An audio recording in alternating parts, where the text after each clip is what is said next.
Hi hall இந்த வீடியோவில் நான் தேங்காய் சட்னி எப்படி பண்ணுறேன்னு சொல்லித்தரேன். அதுக்கு வந்து ஒரு மிக்ஸி ஜாரில் பொடிசாக நறுக்கி வச்சுருந்தேன் தேங்காவை போட்டுக்கோங்க, 2 பச்சை மிளகாய் போட்டுக்கோங்க, அப்புறமேட்டு உடச்ச கடலையும் சேர்த்துட்டு ஒரே ஒரு பல் பூண்டு போட்டுக்கோங்க. அந்த தோல் உரிக்காமல் அப்படியே போட்டுக்கோங்க. இப்போ அதை வந்து நல்லா தண்ணி ஊற்றி அரைச்சி எடுத்துக்கோங்க இந்த மாதிரி.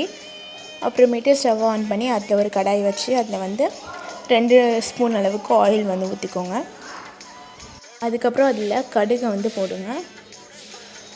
அதுக்கப்புறம் வெங்காயம், காஞ்ச மிளகா, கருவேப்பிலெலாம் போட்டு நல்லா வதக்கி வந்து எடுத்துக்கோங்க.